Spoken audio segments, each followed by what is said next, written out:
잠깐 기도하고 시작하겠습니다. 위대하시고 거룩한 주 하나님 감사합니다. 오늘도 이 말씀에 기름 부어주시고 이 말씀을 듣는 모든 혼들에게 은혜를 마음에 허락해 주셔서 참으로 복음이 하나님의 권능임을 알게 하시고 또 이 권능을 모두 선입대로 인도하시며 평생토록 저희가 이 복음으로 살아가게 하시고 복음에 합당한 또 열매를 맺게 하시고 복음에 합당하게 걸어가게 하시기를 간구합니다. 이제 말씀의 은혜를 차고 넘치게 허락해 주시옵소서. 감사드리며 주의 성도 합니다. 아멘. 앉으시기 바랍니다. 오늘은 복음의 권능에 대해서 말씀을 전하겠습니다. 복음의 권능입니다. 복음이란 말은 가스펠이죠. 가스펠. 일반적으로 여러분 교회에서 이제 가스펠이 뭐냐 그러면 뭐 굿뉴스, 글래드 타이딩 뭐 이런 식으로 기쁜 소식 이렇게 들었을 겁니다. 복음은 영어로 가스펠인데 가스펠 하면 가스펠입니다. God, God이고 스펠링이라고 그러죠. 스펠, 가스펠, 가스피크. 복음에는 가스펠이라는 의미는 가스펠이니까 하나님께서 말씀하셨다. 하나님께서 말씀하셨다. 복음이라는 뜻은 정확히 하나님의 말씀이라는 뜻입니다. 하나님의 아들 예수 그리스도는 복음의 시작입니다. 성경의 말씀은 복음의 말씀입니다. 복음을 나누어 주는 일을 복음의 분배 사역이라고 합니다. 사탄은 복음의 빛이 사람들의 마음에 비춘 걸 막습니다. 복음의 신비, 복음의 진리, 복음의 믿음, 복음의 권능, 복음의 복, 복음의 소망, 복음의 고난. 온통 복음이란 말 뒤에 뭐가 딱 붙는데 이 복음에는 다양한 속성이 있습니다. 오늘 우리는 복음의 권능에 대해서 살펴보려고 합니다. 복음의 권능이란 말씀의 권능입니다. 창세기부터 계시록까지 여러분이 성경을 쭉 읽어 나가다 보면 기상천외한 하나님의 권능, 그 하나님의 능력 역사들을 계속해서 접하게 됩니다. 창세기 1장 1절부터 처음에 하나님께서 하늘과 땅을 창조하셨느니라. 이거 완전히 권능이죠. 창조의 권능이다 말이에요. 하나님께서 하늘과 땅을 창조하셨다. 수많은 하나님의 능력 중에 가장 독특한 하나님의 능력이 있다면 그것은 복음의 능력입니다. 복음의 능력이다. 사람들이 잘 이해하기 어려운 능력이 바로 복음의 능력입니다. 뭐 미러클, 다른 기적, 사인이나 미러클 이런 걸 때요. 뭐 능력, 파워다면 와 그렇다면 그럼 완전 슈퍼내추럴한 파워니까 뭐 별 문제가 안 되는데 가스펠이 파워다 그러면 그거는 좀 딱 와닿지가 않는단 말이죠. 사람들이 좀 이해하기가 어렵고 좀 이해하기가 좀 받아들이기 쉽지 않는 것이 복음은 하나님의 권능이다. 가스펠은 파워가시다. 하나님의 능력이다. 이러면 그건 좀 복음이 어떻게 능력인가 이런 생각이 드는 분도 있을 겁니다. 이것은 하나님의 능력이 아니라 하나님의 무능력이고 하나님의 지혜가 아니라 하나님의 어리석음으로 보일 정도입니다. 전지전능하신 하나님, 어려워서 못하실 것이 없는 하나님, 말씀 한마디로 불가능이 없으신 분, 거룩하시고 영광스러우시고 너무나 위대하신 이 우주 만물의 창조주시며 심판자께서 친히 창조하시고 자기를 거역한 죄인들을 구원하시기 위해서 이 땅에 사람의 몸을 입으셨고 이 땅에 사람으로 오셔서 가정 고초와 수모를 당하시고 십자가에 못 박혀 죽임을 당하셨습니다. 그 두들겨 맞고 죽임 당하는 것이 능력이냐? 그 능력이요? 그것은 연약함이고 무능이지 결코 권능이라고 말할 수 없어 보입니다. 그런데 이것이 하나님 편에서는 가장 큰 권능이고 지혜입니다. 하나님의 권능이고 지혜다 이 말입니다. 고린도전서 1장 18절 봅니다. 뒤로 갑니다. 고린도전서 1장 18절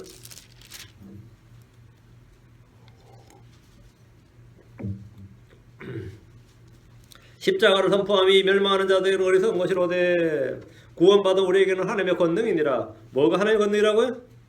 십자가를 선포함이 하나님의 권능이니라. 십자가를 선포함이 The preaching of the cross 그게 뭐라고요? Power of God 그것이 하나님의 권능이다. 우린 십자가에 못 박힌 그리스도를 믿고 선포합니다. 이것은 유대인들이나 그리스인들이 있을 수 없는 일입니다. 너희가 믿는 하나님이 누구냐? 그런데 로마 군사들 붙들려가지고 밤새서 두들겨 맞으시고 채찍에 맞았다가 십자가에 못 박혀가지고 창에 찔리고 저기 가서 죽었다 하면 뭐가 그런 사람 믿느냐 이거예요. 근데 그런 사람 어떻게 그런 걸 믿느냐 이거예요.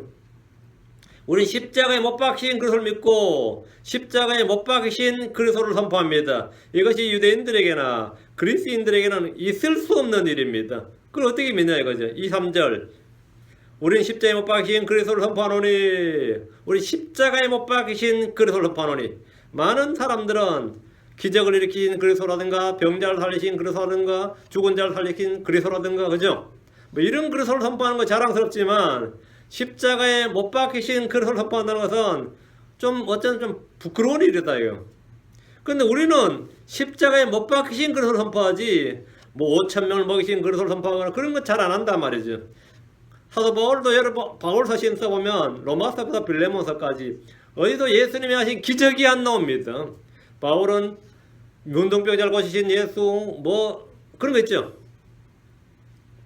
나병 환자를 고치신 예수라든가 죽은 자를 고치신 죽은 자를 일으키신 예수라든가 중풍병자를 고치신 예수님이라든가 뭐 이런 것에 대해서는 일체 선포하지 않았습니다. 우리는 십자가에 못 박히신 그리스도를 선포하노니 그분은 유대인들에게는 걸려 넘어지게 하는 것이요 그리스인들에게는 어리석은 것이로 되어요.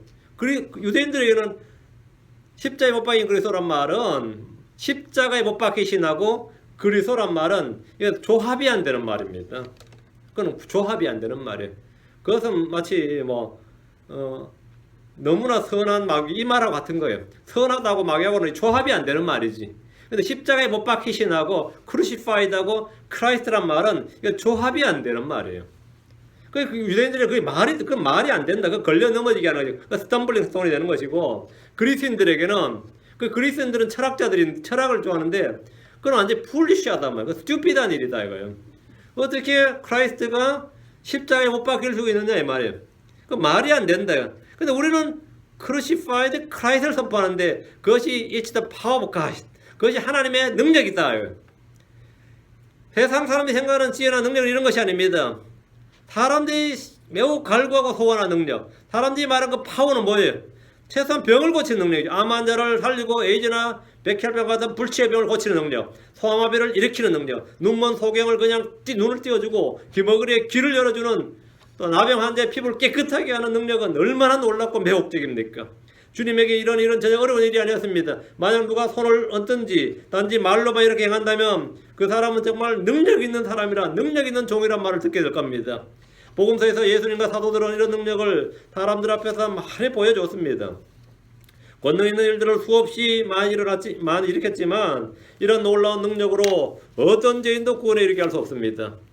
사람을 죽음에서 일으키는 능력이나 병을 고치는 것보다 더 큰 능력은 죽은 사람을 일으키는 겁니다. 누가 죽었는데 그 사람을 일으켰다 한번 생각해 보세요. 동서고금을 막론하고 죽은 자를 일으킬 수 있는 사람은 없었습니다. 그러나 하나님에게 이 일은 매우 쉬운 일이었습니다. 사도 베드로나 바울에게도 이 일은 그렇게 어려운 일이 아니었습니다.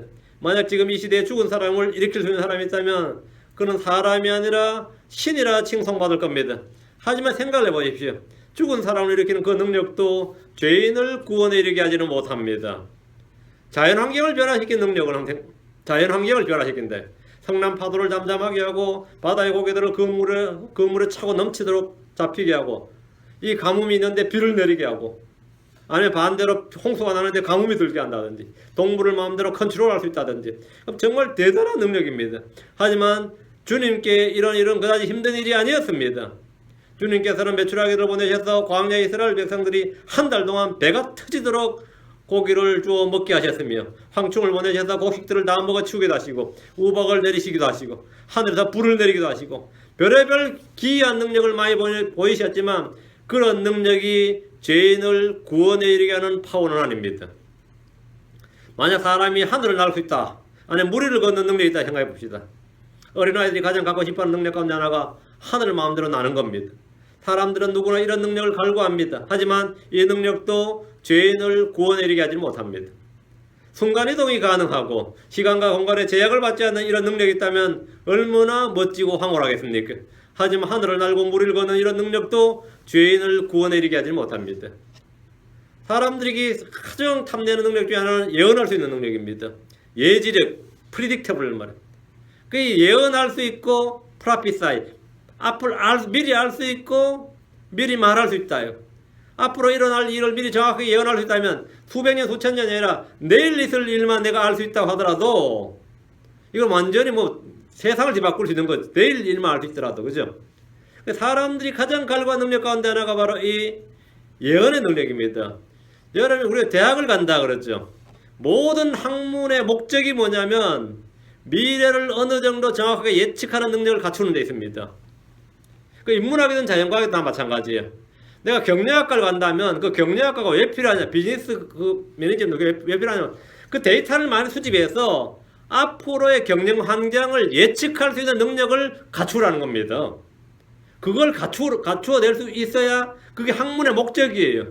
응? 내가 경제학을 한다, 법학을 한다, 무슨 학문도 다 마찬가지. 공부를 많이 해가지고 앞으로 그 일어날 수 있는 일을 예지 어느 정도 그 뻔한 거 아니냐고 예측할 수 있는 거. 그걸 네가 어떻게 하려면 공부하다 보면 어느 정도는 알 수 있단 말이에요.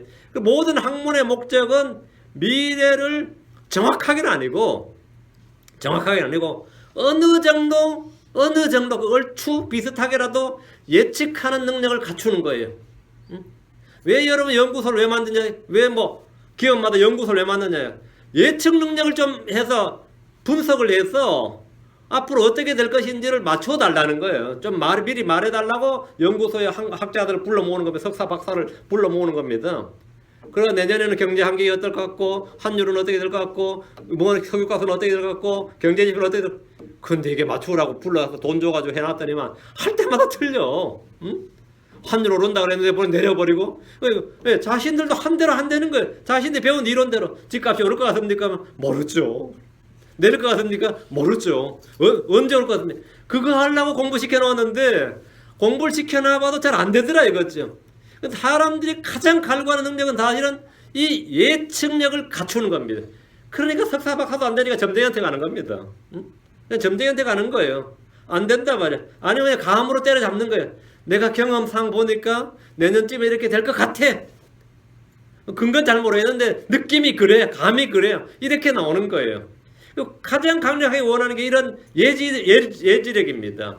하지만 이런 능력이 있다고 해도 이런 능력이 사람을 구원에 이르게 하지는 못합니다. 여러분과 저에게 이런 멋지고 신비스러운 이런 권능이 있다고 한번 가정을 해봅시다. 우리는 단번에 역사의 길이 남을 명예와 헤아릴 수 없는 부를 단번에 누릴 수 있을 겁니다. 이 가운데 전부는 아니더라도 단 한 가지 능력만 소유하고 있다 해도 얼마나 좋겠습니까? 하나님은 위에서 언급한 모든 능력을 다 가지고 계십니다. 마귀는 위에서 언급한 대부분의 능력을 가지고 있습니다. 사람은 이런 능력을 직접 자신의 몸에 소유하지 못하지만 과학기술의 개발로 어느 정도 이런 것들을 실행하는 단계에 이르고 있습니다. 하지만 이런 모든 능력들이 궁극적으로 삶의 편리와 육신의 소망을 충족시키는 것 외에 무슨 소용이 있습니까? 사람을 구원에 이르게 하는 하나님의 권능이 복음의 말씀입니다. 내가 그리스도의 복음을 부끄러워 하지 아니하노니 이는 그 복음이 그리스도의 복음, 그 복음이 믿는 모든 자를 구원에 이르게 하는 하나님의 권능이기 때문이라. 먼저는 유대인에게요 또한 그리스인에게로다. 그리스도의 복음이 믿는 모든 자를 구원에 이르게 하는 하나님의 권능입니다. 복음이 사람들을 죄에서 구원합니다. 사도 바울은 사도의 표적을 행할 권능이 있어서 실제 병자들의 병을 고쳐주었지만 그 육신의 병을 고쳐주는 그 병자의 병을 고쳐주는 그것을 통해서 그것이 구원에 이르게 하는 하나님의 권능이라고 말하지 않았습니다. 그는 죽은 사람을 일으킨 경험했지만 그것을 구원에 이르게 하는 하나님의 권능이라고 말하지 않았습니다. 바울은 자신의 성도를 쓴 편지에 그런 것들을 기록하지도 않았으며 하나님께 기도하여 얻어보라는 권면을 하지도 않았습니다.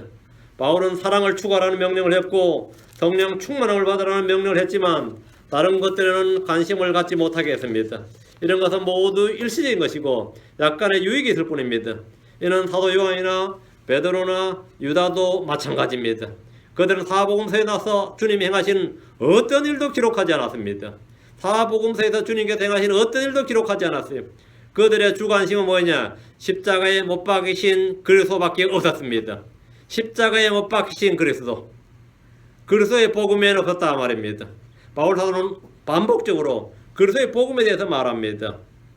내가 그리스도의 복음을 부끄러워하지 아니하노니 이는 그 복음이 믿는 모든 자를 구원에 이르게 하는 하나님의 권능이기 때문이라.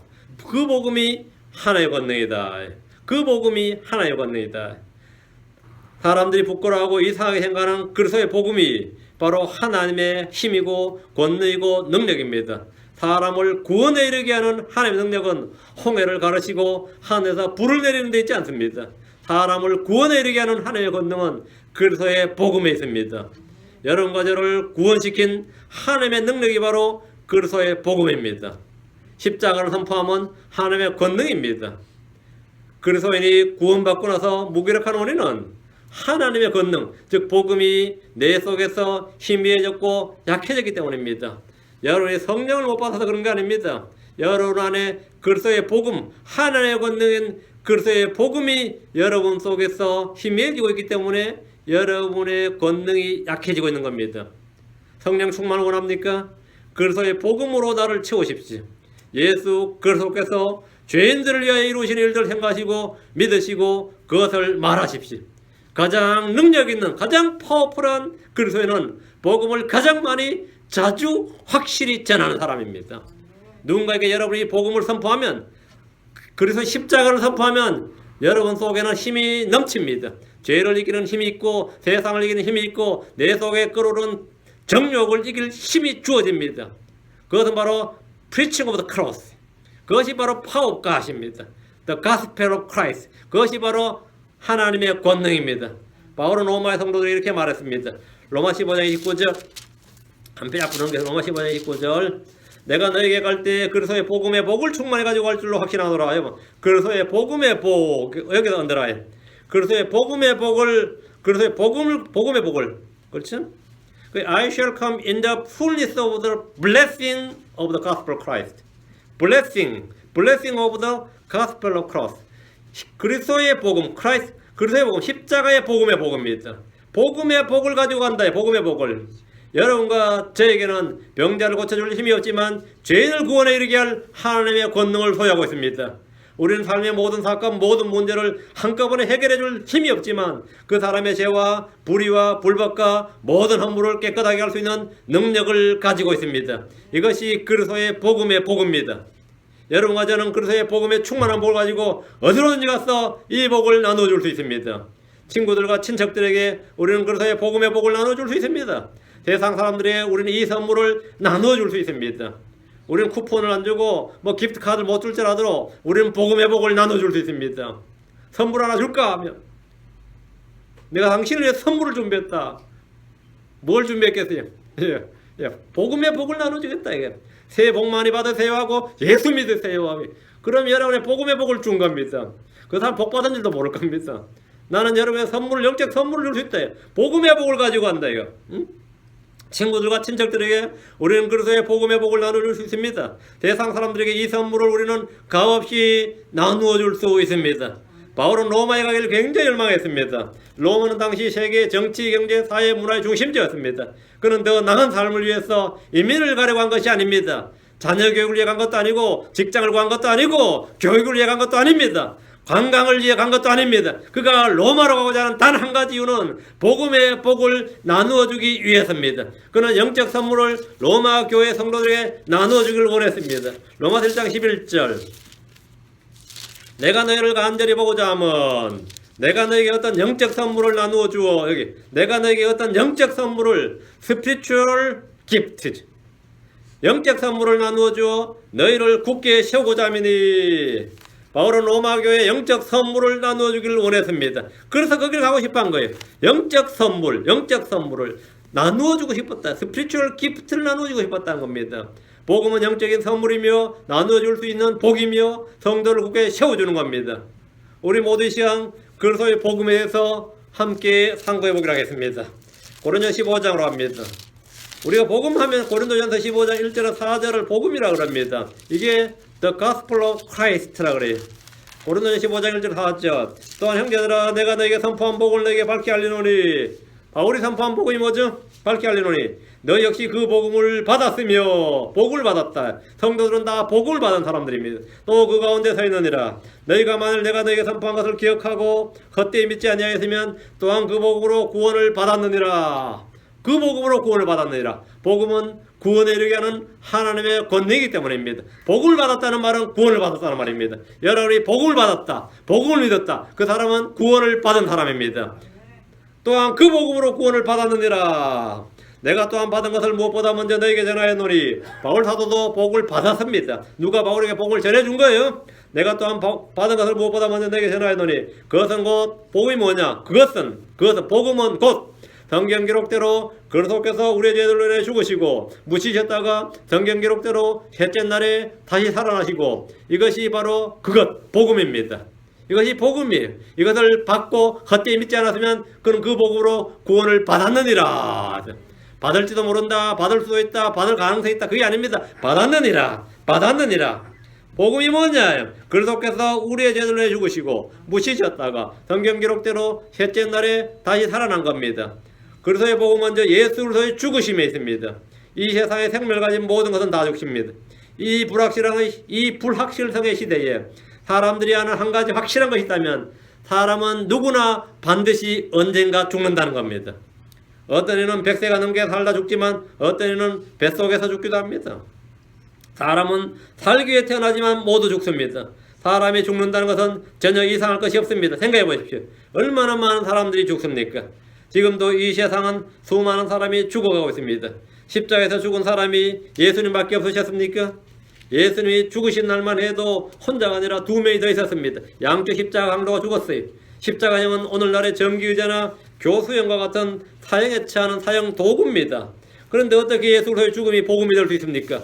예수가 죽었다. 예수가 죽었다. 그것이 어떻게 가스펠이냐 이거예요. 예수 그리스도의 죽음은 보통 죄인들의 죽음이 아니었습니다. 예수 그리스도는 사람의 죄들로 인해 죽으시기에 이 땅에 오신 하나님의 아들이셨기 때문입니다. 예수님의 죽으심은 성경 기록대로 죽으신 죽음입니다. 하나님께서 죽으시기 위해서 사람이 되셨습니다. 이 우주 만물의 창조주시며 주인이시고 만유의 주께서 죄인들을 구원하시기 위해서 사람이 되셔서 사람들에게 십자가형을 선고받고 죽임을 당하셨습니다. 이것은 어떤 시나리오 작가도 상상할 수 없는 신비입니다. 이것은 사람의 머리에서는 생각할 수도 상상할 수도 없는 일이었습니다. 하나님께서 사람이 되신다는 것은 아무도 생각할 수 없는 일이었습니다. 사람이 생각할 수 있는 것은 기껏해야 잠시 사람의 모습으로 변장해서 내려오시던가 영체를 입고 오시던가 잠깐 환상이나 꿈속에서 보여주시는 정도입니다. 하지만 하나님은 사람이 태어난 것과 같은 방법으로 10달간 여자의 태 속에 계셨고 젖을 먹고 자라셨고 어린아이의 성장 과정을 거쳐서 청년이 되셨습니다. 우주 만물의 창조주께서 기저귀를 차고 엄마의 젖을 먹고 밥을 먹는 법을 생각해 보십시오. 그래서 성경이 이것을 신비라 그럽니다. 크도다 경건의 신비여 논쟁의 직업도다. 하나님께서 육체 안에 나타나시고 하나님께서 육체 안에 나타나셨습니다. 그러나 더 중요한 것은 그렇게 탄생하신 목적이 바로 우리의 죄를 위해 우리의 죄로 인해 죽으시기 위해서 태어나셨다는 겁니다. 죽으려야 죽을 수 없는 생명의 창시자께서 죽기 위해서 이 땅에 오셨습니다. 예수로서는 본성적으로나 유전적으로나 실제 삶에서나 죄가 전혀 없으신 완전한 사람으로 오셨습니다. 베드로는 증언하기를 베드로전서 2장 22절에 그분께서는 죄를 짓지 않으시고 입에 교활함도 없으시며 했고 요한일서 3장 4절에는 누구든지 죄를 범한 자는 율법도 범하나니 죄는 율법을 범하는 것이니라. 예수님은 이런 율법을 전혀 범하지 않으셨습니다. 전혀 죄가 없는 분이셨단 말입니다. 예수 그리스도의 죽음, 그런 분이 우리의 죄로 인해 죽으셨습니다. 예수 그리스도의 죽음은 미리 정해진 것이었습니다. 바울은 말하기를 그것은 곧 성경 기록대로 그리스도께서 우리의 죄들로 인해 죽으시고 죽으심은 성경 기록대로 된 죽음이었다는 겁니다. 성경 기록대로 죽었다는 것은 그 죽음의 방법이나 죽음의 목적이나 죽음의 동기나 죽음의 결과나 죽음의 장소나 죽임당하는 이유나 죽이는 자들의 정체나 죽기 전에 있을 일이나 죽고 나서 있을 일이나 죽고 나서 묻힐 장소나 죽음에 관련된 모든 것이 다 성경에 미리 기록된 그대로였다는 겁니다. 성경에 미리 기록된 그대로. 여러분이 어디서 죽을지 누가 미리 말할 수 있습니까? 여러분이 언제 몇월 며칠 죽을지 누가 말할 수 있어요? 여러분 죽고 나서 어떻게 누가 말합니까? 아무도 모릅니다. 아무도 말하지 못합니다. 예수 그리스도는 성경에 미리 기록된 대로 우리의 죄들로 인해 죽으셨습니다. 성경은 예수로께서 죽으시던 그 한날 하루에 관련해서만 무려 54가지나 상세하게 기록을 해두셨습니다. 54 things 54가지를 예수님이 탄생하기도 전에 몇천 년 전부터 예수의 죽음, 하루 한날에 있을 일을 상세하게 기록을 해주시네. 이 전부가 다 딱 맞아떨어져야 됩니다. 그래야 그분이 성경 기록대로 죽은 거예요. 성경 말하기를 그리스도께서 우리의 죄들로 인해 죽으시고, 예수의 죽음은 전쟁에서 나라를 구하기 위해 죽은 영웅적인 죽음이 아니었습니다. 그렇게 죽으셨다면 성경대로 죽은 것이 아닙니다. 예수의 죽음은 침례 요한이나 스데반 같은 순교자적인 죽음이 아니었습니다. 그렇게 죽으셨다면 그것은 성경대로가 아닙니다. 예수의 죽음은 자신의 사상과 욕을 관철하기 위해 분신자살한 열사의 죽음이 아니었습니다. 그렇게 죽으셨다면 그분의 죽음은 성경대로가 아닙니다. 예수로의 죽음은 사람들의 오해와 불의에 맞서다가 억울하게 죽은 그런 희생적인 죽음과 질적으로 전혀 다른 죽음이었습니다. 만약 주님께서 그렇게 죽으셨다면 유대의 독립을 위해서, 유대의 광복을 위해서, 민주화, 자유와 뭐 이런 것을 위해 죽었다면 그것은 성경대로가 아닙니다. 성경 말하기를 그리스도께서 우리의 죄들로 인하여 죽으시고, 이렇게 죽으신 죽음만이 성경대로 죽으신 죽음입니다. 우리의 죄들로 인하여 죽으시고, 예수께서는 여러분과 저희의 죄로 인해 죽으셨습니다. 베드로전서 2장 23절 24절, 베드로전서 2장 23절 24절에 욕을 당하시되 맞대 욕하지 않으시고 고난을 당하시되 위협하지 아니하시며 오직 의롭게 심판하신 분께 자신을 맡기시고 친히 나무에 달려 자신의 몸으로 죄를 지셨으니 이것은 죄들에 대하여 죽은 우리가 살아서 의에 이르게 하려 하심이라. 그분께서 채찍에 맞음으로 너희가 고침을 받았나니. 이것은 자신의 몸으로 우리의 죄들을 지셨으니 주님의 죽으심은 바로 이겁니다. 예수님은 친히 나무에 달려 자신의 몸으로 우리의 죄들을 지었습니다. 그리스도께서 우리의 죄들로 인하여 죽으시고 옵니다. 일반적으로 사람은 죽음으로써 모든 것이 끝이 나고 맙니다.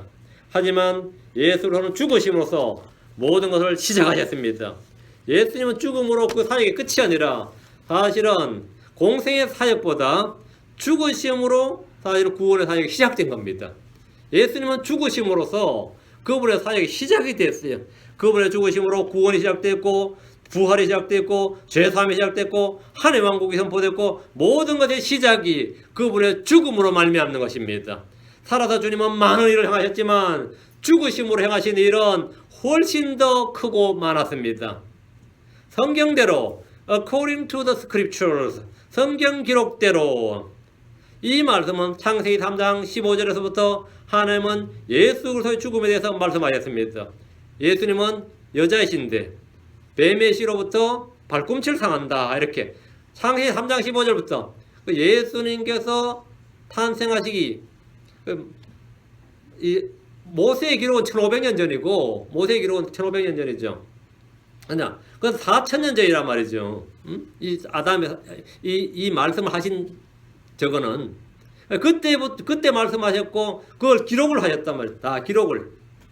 출애굽기에는 6월절 어린 양의 피에 대해서 구체적으로 보여주었습니다. 레위기에서는 성막을 통해 피의 속죄가 무엇인지 말씀해 주었습니다. 선지자 이사야는 대언자 이사야는 예수께서 죽으시기 745년 전에 십자가상에서 죽으실 그분의 죽음뿐 아니라 그날의 사건을 미리 본 것처럼 상세하게 기록하고 있습니다. 이사야 53장 12절에 그러므로 내가 그로 하여금 위대한 자들과 몫을 나누게 하리니 그가 강한 자들과 노래한 것을 나누리라. 이는 그가 자기 혼을 쏟아부어 죽기까지 하며 범법자들과 함께 계수되었기 때문이라. 그는 많은 사람의 죄를 담당하며 범법자들을 위해 중보하였느니라.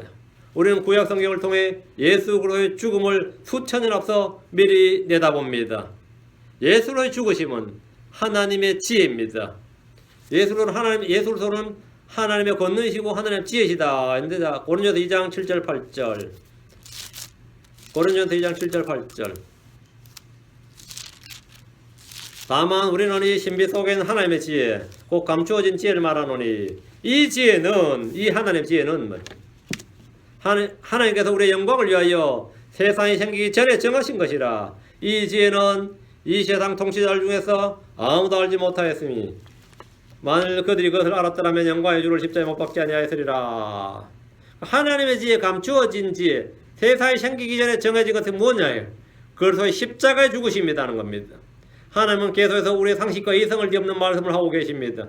하나님의 지혜는 경이롭고 놀랍고 감동스럽기 마련인데 의안이 벙벙해지게 하는 것이 바로 십자가의 지혜입니다. 함께 생각해 보십시다. 하나님은 의의 하나님이십니다.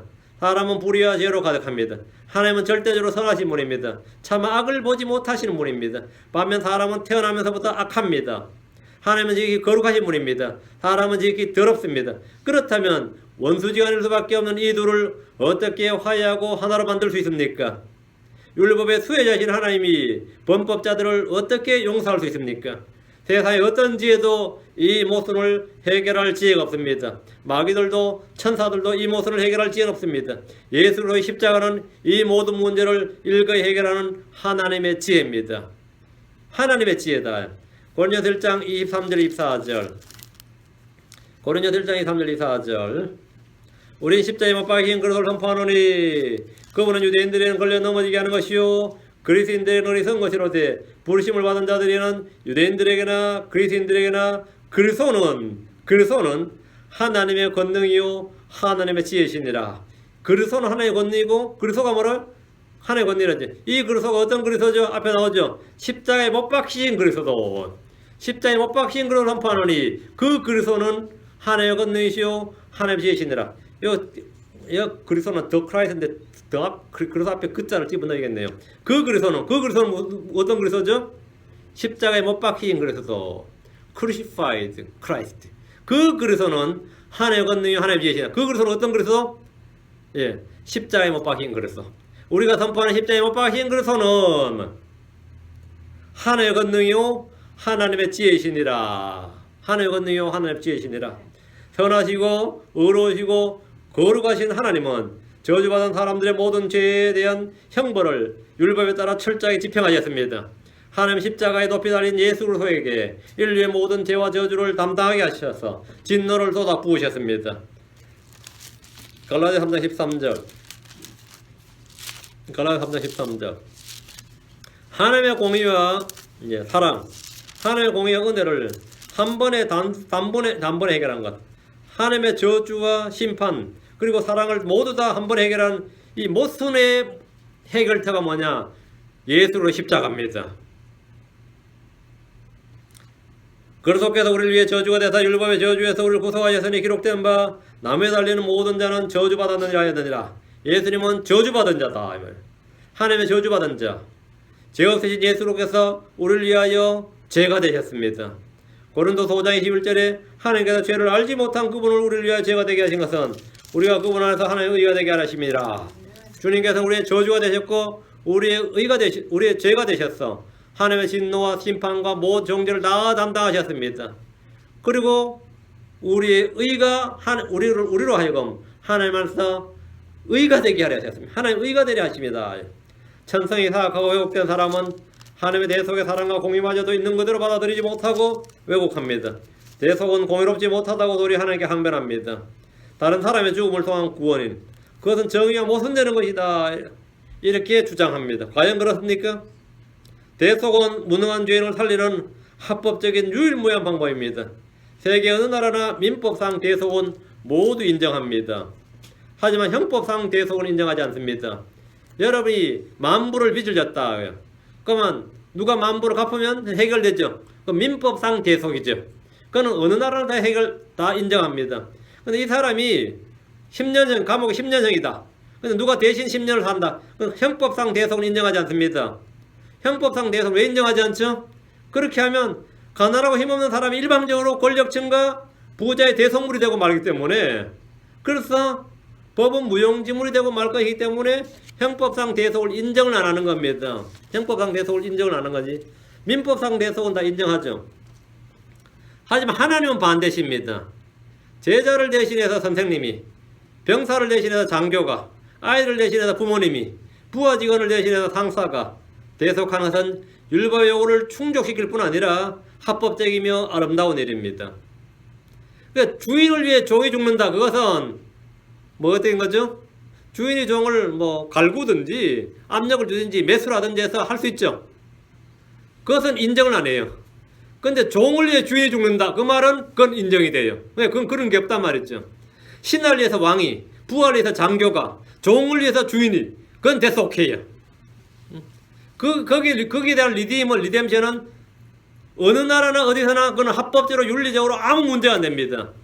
아무 문제가 안 돼. 그거는 형법의 법의 취지에도 전혀 문제가 없습니다. 그건 아름다운 일이다. 전쟁에서 부하를 대신해서 몸을 날려 죽은 어떤 장교 이야기, 어떤 소령 이야기는 교과서에 실릴 만큼 아름답고 숭고하고 감동적입니다. 아내를 위해 죽는 남편 이야기, 어때요? 엄청나고 감동적이지. 그럼 미친 짓이 있어 그래요? 자식을 위해 죽는 엄마 이야기, 숭고한 모성애 그러면 난리가 나죠. 난리 나죠. 양을 위해 죽는 목자 미쳤나? 근데 어때요? 이것도 엄청난 이야기예요. 그렇죠? 만약 부활을 대신해서 산화한 어떤 장교를 불의하다고 하겠습니까? 그럼 불의하다고 불법 그런 논할 수가 없습니다. 중국에서 이런 일이 있었습니다. 이 실제 실화였습니다. 형제가 살고 있었는데 어느 날 동생이 실수로 살해를 저질렀어요. 급하니까 막 급한 대로 형한테 찾아오는데 달려왔는데 도망을 집으라는데 옷에는 핏자국이 가득하고 두려움에 떨고 있었습니다. 벌써 골목에는 경찰들이 따라오고 있었습니다. 그러니까 형이 뭐 급한 마음에 즉시 동생 옷을 벗기고 몸을 씻게 하고 자기가 동생 옷을 그 옷을 입어버려. 그래서 동생이 핏자국 난 옷을 입고 있다 그냥 경찰에 잡혀버린 거죠. 그 동생을 대신해서 형이 죽었습니다. 형은 동생을 사랑했고 법의 심판을 존중했습니다. 예수로서는 범죄한 사람의 죄수복을 입으시고 자신의 의의 옷을 사람에게 입히셨습니다. 바꿔 입은 겁니다. 익스체인지입니다. 익스체인지. 우리의 모든 것을 자신이 가져가시고 자신의 모든 걸 우리에게 바꿔. 이게 익스체인지. 그냥 체인지가 아니라 익스체인지. 완전히 교환입니다. 자, 봅시다. 로마서 5장 6절 9절. 로마서 5장 6절 9절. 우리가 아직 힘이 없을 때에 그리스도께서 정하신 때가 되어 경건치 않은 자들 위해 죽으셨느니라. 사건입니다. 이건 historical fact이에요. 그리스도께서 정하신 때가 되어 경건치 않은 자들 위해 죽으셨느니라. 의로운 사람을 위해 죽으려는 자가 거의 없고 선한 사람을 위해 감히 죽고자 하는 자가 혹 있거니와 우리가 아직 죄인이었을 때에 그리스도께서 우리를 위해 죽으심으로 하나님께서 우리를 향한 자신의 사랑을 당당히 제시하시느니라. 그러면 이제 우리가 그분의 피로 말미암아 의롭게 되었은즉 더욱더 그분을 통해 진노로부터 구원을 받으리니. 그리스도께서 우리를 죽으심으로 죄인들을 위해 하나님께서 친히 예비하시고 예수로께서 자발적으로 기꺼이 자신의 목숨을 내어놓으심으로 인류의 죄 문제는 깨끗이 해결되었습니다. 누구도 죄 문제를 걸고 넘어질 수 없습니다. 밤낮으로 참사하던 마귀도 나의 양 힘도 이제 나를 죄인으로 정죄하고 판단할 수 없습니다. 내 생각도 내 양 힘도 나를 죄인으로 정죄하고 판단할 수 없다 이 말입니다. 나에게는 나를 사랑하사 나를 위해 죽으신 예수 그리스도가 계시기 때문입니다. 그분의 피가 나를 모든 죄로부터 나를 깨끗하게 해주었습니다. 이것은 팩트예요. 내가 믿고 안 믿고 간에 팩트단 말이죠. 팩트입니다. 베드로전 3장 18절. 베드로전 3장 18절. 그리스도께서도 죄들로 인하여 한번 고난을 받아서 의로운 자로서 불의한 자를 대신하셨으니 그리스도께서도 죄들로 인하여 한번 고난을 받아서 의로운 자로서 불의한 자를 대신하셨으니 이것은 그분께서 육체 안에서 죽임을 당하셨을 때 성령으로 말미암아 살아나셔서 우리를 하나님께로 데려가려 하심이니라. 이 십자가의 대속의 죽음이 바로 복음의 시작이며 뿌리입니다. 모든 나무는 자신의 뿌리가 있는 그곳이 바로 씨가 안 묻혀 죽었던 장소입니다. 이와 마찬가지로 우리는 예수로께서 죽으신 그 죽음의 장소에서 생명을 살림받았습니다. 주님께서 십자가에 높이 달리셔서 다 이루었다 외치실 때 온 세상의 모든 죄가 해결되었습니다. 그분의 육체의 생명의 피는 그분의 몸에서 다 쏟아져 나왔습니다. 그 생명, 그 피로부터 교회가 탄생합니다. 골고다의 갈보리 언덕은 바로 저와 여러분의 생명의 탄생지입니다. 그게 탄생지입니다. 다음 그리스도의 복음은 그분의 부활에 있습니다. 성경대로 셋째 날에 다시 일어나시고 그렇죠. 예수로께서는 세상의 모든 죄를 자신이 친히 짊어지시고 지옥으로 가셨습니다. 예수님 안에는 죄가 없었지만 예수님 위에는 모든 사람의 죄가 다 있었습니다. 예수님 안에는 죄가 없어요. 예수님 위에는 죄가 있었습니다. 시편 기자 이렇게 예언했습니다. 사도행전 2장 3절에 보면 그는 대언자이므로 다윗을 말하죠. 다윗이 대언자였어요. 하나님께서 이미 자기의 서약으로 맹세하사 육체에 따라 자기 허리에 열매서 그리스도를 일으켜 자기 왕자에 앉히실 것을 알았고 예수님이 부활하신 사실은 성경에 미리 기록된 예언에 따라 정확하게 이루어졌습니다. 성경은 예수님이 죄를 짊어지시고 지옥에 갔다가 3일 밤 3일 낮을 땅의 심장부 속에 있어야 할 것을 미리 말씀하셨습니다. 요나가 밤낮으로 사흘 동안 고래 뱃속에 있었던 같이 사람의 아들도 밤낮으로 사흘 동안 땅의 심장부에 있으리라 하신 대로입니다. 부활은 죄의 삭힌 죽음의 문제를 해결했습니다. 마귀는 사망의 권세, 죽음의 권세를 가지고 있습니다.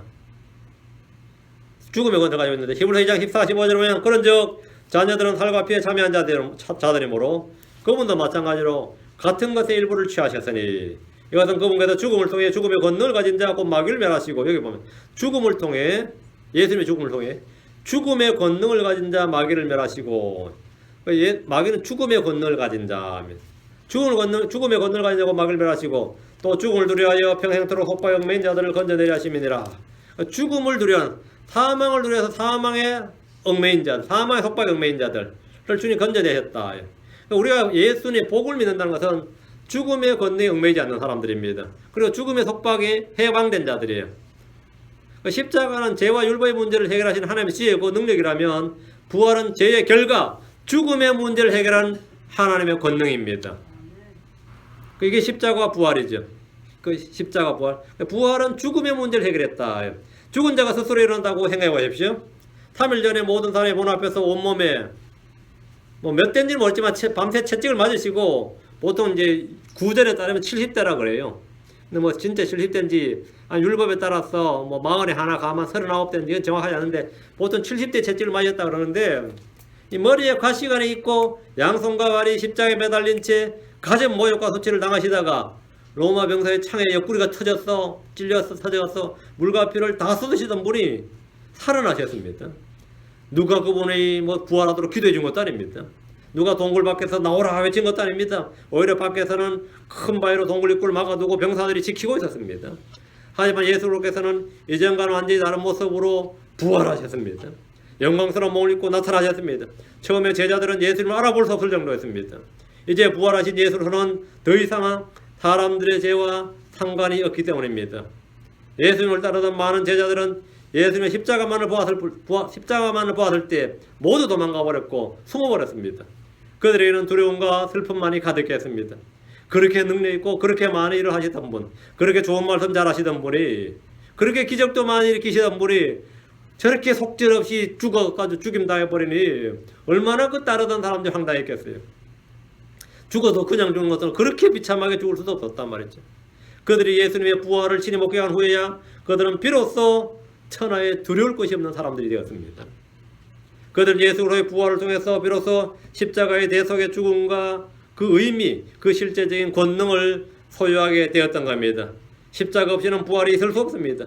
부활을 믿지 못해 예수님의 몸을 안치해둔 동굴로 뛰어들어온 제자들에게 천사들의 음성이 울려 퍼졌습니다. 누가복음 24장 5절 6절. 그들이 두려워서 얼굴을 땅에 대고 엎드리니 저들이 그들에게 이르되 너희가 어찌하여 살아계신 분을 죽은 자들 가운데서 찾느냐? 그분은 여기 계시지 않냐고 일어나셨느니라. 그분께서 아직 갈릴리에 계실 때에 너에게 어떻게 말씀하셨는지 기억하라.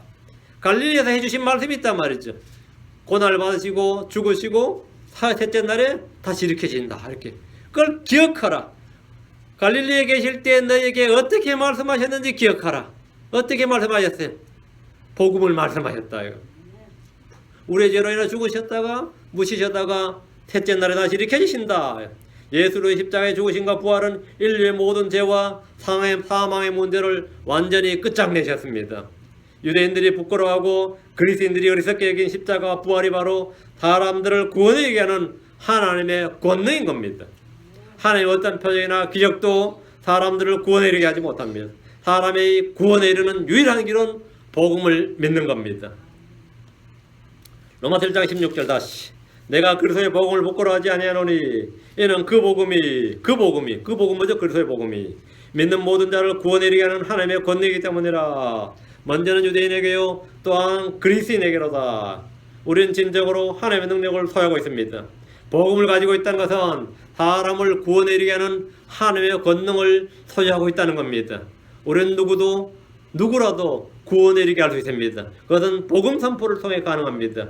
여러분에게는 모세가 지팡이로 출애굽 역사를 이루었던 그 강력한 하나님의 권능보다 엘리야가 기도로 하늘을 3년 반이나 열고 닫았던 그 권능, 그 강력한, 그보다 더 강력한 하나님의 권능을 소유하고 있음을 기뻐하십시오. 내 손에 모세가 있었던 그 지팡이가 나에게도 있었더라면 그보다 여러분이 가진 복음의 권능은 더 큰 권능입니다. 여러분 더 큰 권능을 가지고 있어요. 나의 모든 죄와 나의 모든 죄와 불법들을 깨끗하게 처리한 십자가와 나에게 새로운 생명을 준 부활의 권능으로 하나님께 감사와 찬송을 드립시다. 주님 안에서 더 많은 열매를 맺고 싶습니까? 그렇다면 믿는 자를 구원에 이르는 하나님의 권능인 복음을 전하십시오. 효과적인 하나님의 권능을 제쳐두고 사람의 능력을 발휘하거나 지혜를 사용하지 마십시오. 십자가에 못 박힌 그리스도 그분이 바로 하나님의 권능이고 하나님의 지혜입니다. 여러분 하나님의 권능, 하나님의 지혜를 버려두고 사람의 지혜와 사람의 힘을 의지하지 마십시오. 그것을 사용하면 사용할수록 여러분은 손해를 봅니다. 믿는 자를 구원에 이르는 하나님의 권능인 복음, 그 그리스도의 복음, 십자가에 못 박힌 그리스도를 선포하십시오. 교회가 하나님의 능력을 제쳐두고 자체 프로그램을 개발하고 행사를 자주 여는 것은 결코 성경적이지 않습니다. 그것은 교회를 부흥하는 길이고 교회를 키우고 성장하게 하는 길인지 몰라도 그것은 성경적인 하나님의 방법이 아닙니다. 복음을 통해 성장하지 않는 교회는 모래 위에 성과 같습니다. 하나님의 권능인 복음을 신뢰하십시오. 내게 능력이 주어져서 구령할 수 있는 것이 아닙니다. 내게 은사가 주어져서 혼을 구원할 수 있는 것이 아닙니다. 복음은 그 자체가 혼을 구원할 수 있는 하나님의 권능입니다. 거듭나게 하나님의 능력, 거듭나게 하는 하나님의 능력은 바로 십자가에 못 박힌 예수 그리스도 그 자신입니다. 그리스도의 복음이 하나님의 권능입니다. 죄를 이기는 것은 예수 그리스도 그 자신입니다. 다른 무엇이 아닙니다. 스트레스 디아스도 아니고 무슨 프로그램이 아닙니다. 하나님의 권능, 죄를 이기는 하나님의 권능은 십자가에 못 박힌 예수 그리스도 그 자신입니다. 그리스도의 복음이 하나님의 권능이고 십자가를 선포하는 것이 하나님의 권능이고 하나님의 지혜입니다. 사망의 권세를 깨뜨리는 하나님의 권능, 그것은 바로 부활입니다. 새로운 삶을 살아가며 열매 맺게 하는 하나님의 능력, 그것이 바로 복음의 권능입니다. 십자가와 부활의 복음의 눈을 떠야 됩니다. 모든 것을 가능하게 하는 하나님의 능력이 거기에 있습니다. 하나님 우리에게 주신 그 권능, 그 지혜는 바로 복음입니다. 여러분이 다른 어떤 지혜를 구한다 해도 여러분은 그 지혜를 얻지 못할 겁니다. 하나님께 무슨 능력을 구한다 해도 여러분은 능력을 얻지 못할 겁니다. 여러분이 어떤 능력을 갑자기 이상한 능력을 얻었다면 대부분 다 가짜입니다. 하나님께서 우리에게 주신 하나님의 권능은 복음의 말씀입니다. 십자가에 못 박힌 그리스도, 그분이 바로 하나님의 지혜고 하나님의 권능입니다. 로마서 1장 16절 다 같이 읽겠습니다. 로마서 1장 16절, 로마서 1장 16절 이 말씀을 외워두시고 계속 묵상하시고 내게 바로 이 권능을 주셨다. 이것이 바로 영적인 복음의 복이고 스피리추얼 기프트입니다. 영적인 선물입니다. 내게 있는 하나님의 권능은 바로 복음입니다. 같이 읽습니다. 내가 그리스도의 복을 묵고라지 아니하노니 이는 그 복음이 믿는 모든 자를 구원에 이르는 하나님의 권능이기 때문이라. 먼저는 유대인에게 또한 그리스도인에게로다. 복음이 믿는 모든 자를 구원에 이르는 하나님의 권능입니다. 복음이 하나님의 권능이다. 복음이 하나님의 권능이다. 기도하십시다. 위대한 역으로 가진 주 하나님 감사합니다. 주께서 오늘 하나님의 말씀을 주셨습니다.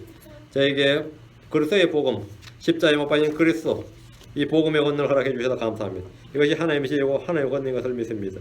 아버지 하나님께서 은혜를 주셔서 저희가 이 복음의 복, 복음의 선물, 복음의 신비, 복음의 권능, 복음의 모든 것들을 가지고 아버지 하나님 모든 사람들에게 복을 줄 수 있도록 은혜를 허락해 주시길 간구합니다. 저희 속에 주님의 지혜와 능력이 차고 넘치게 해주시옵소서. 이것 외에 저희가 다른 것이 없습니다. 하나님 아버지 저에게 이 충만한 은혜를 주셔서 이 복음, 그리스도의 복음을 더 잘 이해하고 더 깊이 신뢰하고 이 복음을 더 잘 사용하고 더 잘 선포할 수 있도록 은혜 베풀어 주셔서 올 한해는 저희 교회에 잘 혼들이 더해지게 하시고 많은 성장 있게 하시고 많은 열매가 있게 하시고 주 예수를 옳게 높이는 일이 곳곳에서 주를 찬양함이 모든 성도의 마음에서 입에서 차고 넘치게 해주십시오. 감사드리며 주의 성기도합니다. 아멘. 아멘.